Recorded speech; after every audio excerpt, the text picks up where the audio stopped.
2023년 감정평가사 1차 34회 회계학 75번을 설명하겠습니다. 75번은 변동원가 계산에 관한 문제로 여기에서는 영업이익 차이를 조정하여 정부원가 계산에 의한 기초재고자산의 원가를 분석합니다.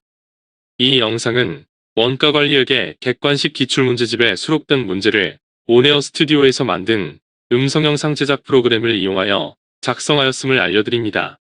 2023년 감정평가사 34회 회계학 과목은 문제 41번부터 80번까지 40문제가 출제되었는데 이 중에서 41번부터 70번까지 30문제는 재무회계 분야에서 출제되었고 71번부터 80번까지 10문제는 원가관리회계 분야에서 출제되었습니다. 10문제 중에서 4문제는 원가회계 분야에서 출제되었고 나머지 6문제는 관리회계 분야에서 출제되었습니다. 이 문제의 난이도는 출제 분야에 대한 핵심 개념을 파악하면 풀 수 있는 기본적 수준이어서 이 문제를 통해서 매년 반복적으로 출제되는 출제 분야와 출제 유형을 파악하고 출제 분야에 대한 핵심 개념을 명확히 정리하고 익숙해질 때까지 반복해서 숙달하는 것이 중요합니다.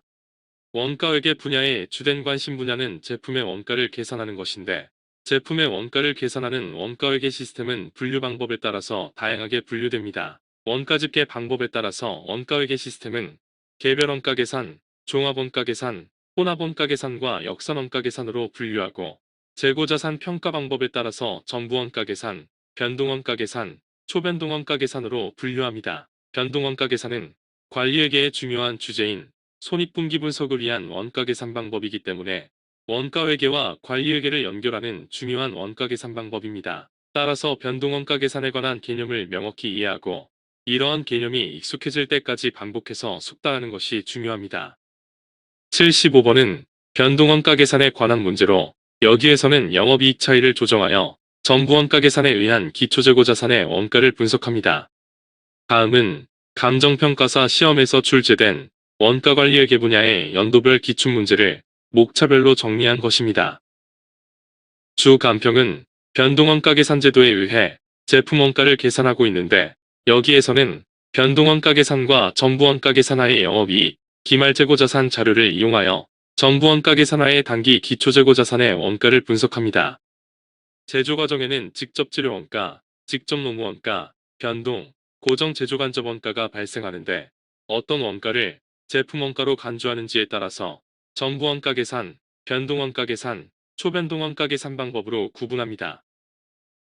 정부원가 계산에서는 모든 제조원가를 제품원가로 간주하여 제품원가를 계산하고 판매 시점에서 매출원가로 비용화시킵니다. 변동원가 계산에서는 변동제조원가인 직접재료원가, 직접노무원가, 변동제조간접원가만 제품원가로 간주하고 변동제조원가가 아닌 고정제조간접원가는 판매관리비처럼 기간원가로 간주하여 발생한 기간의 전액 비용화시킵니다. 초변동원가 계산에서는 직접재료원가만 제품원가로 간주하여 제품원가를 계산하고 판매 시점에서 매출원가로 비용화시키고 직접재료원가를 제외한 모든 원가는 기간원가로 간주하여 발생한 기간의 운영원가로 비용화시킵니다.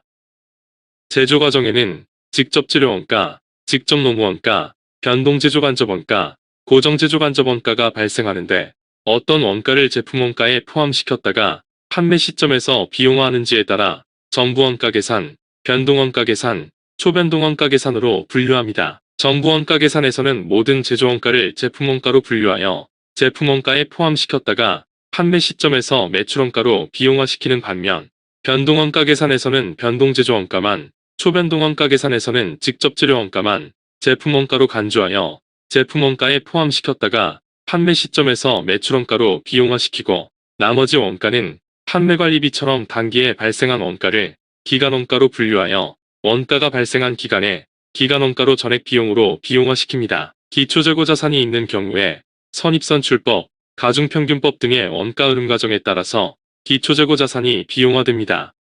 주간평의 정부원가 계산과 변동원가 계산하의 영업이익은 각각 72,000원, 6만원으로 정부원가 계산하의 영업이익이 12,000원이 더 많습니다. 영업이익은 매출액에서 단기비용을 차감하여 계산하고 정부원가 계산과 변동원가 계산하의 매출액은 동일하기 때문에 정부원가 계산하의 단기비용은 변동원가 계산보다 12,000원이 더 적습니다. 정부원가 계산하의 단위당 제조원가는 단위당 변동제조원가와 단위당 고정원가의 합계이고 변동원가 계산하에 단위당 제조원가는 단위당 변동제조원가이기 때문에 단위당 제조원가에 생산량에서 판매량을 차감한 기말재고자산의 수량을 곱하여 기말재고자산의 원가를 계산합니다. 두 방법에 의한 기말재고자산의 원가의 차이는 25,000원인데 이러한 차이는 기말재고 수량의 단위당 고정원가를 곱한 금액입니다. 재고자산을 선입선출법으로 평가할 경우 기말재고자산에는 단기제조원가만 포함되는데 전부원가 계산에 의한 기말재고자산은 변동원가 계산에 비하여 25,000원이 더 많기 때문에 단기제조원가 중에서 전부원가 계산에 의한 단기비용액은 변동원가 계산보다 25,000원이 더 적고 두 방법 간의 단기비용액과의 차이는 고정제조간접원가 때문에 발생하기 때문에 전부원가 계산에 의한 고정제조간접원가는 25,000원 더 적게 비용화됩니다. 전부원가 계산과 변동원가 계산상의 영업이익 차이는 12,000원 과대 계상되었기 때문에 전부원가 계산과 변동원가 계산상의 단기 비용 차이는 12,000원 과소 계상되었고 전부원가 계산과 변동원가 계산상의 기말재고자산은 25,000원 과대 계상되었기 때문에 전부원가 계산과 변동원가 계산상의 단기 고정제조간접원가 비용화 금액은 12,000원 과소 계상되었습니다. 따라서 전부원가 계산과 변동원가 계산상의 기초재고자산 단기 비용액은 13,000원 과대 계상되었고 변동원가 계산하의 기초재고자산 비용화 금액이 64,000원이기 때문에 전부원가 계산상의 기초재고자산은 77,000원입니다. 주 간평에 단기 전부원가 계산에 의한 기초재고자산은 77,000원으로 이 문제의 정답은 4번입니다. 이 문제에서는 재고자산 평가 방법에 관한 설명이 없는데 재고자산 평가 방법이 가중평균법일 경우에는 정답이 없습니다. 이 문제는 재고자산 평가 방법이 선입선출법이라는 전제하에 정답이 4번입니다. 동영상 하단의 더보기를 클릭하면 변동원가 계산에 관한 기출문제가 정리되어 있습니다. 다양한 유형의 기출문제를 풀어보기 바랍니다.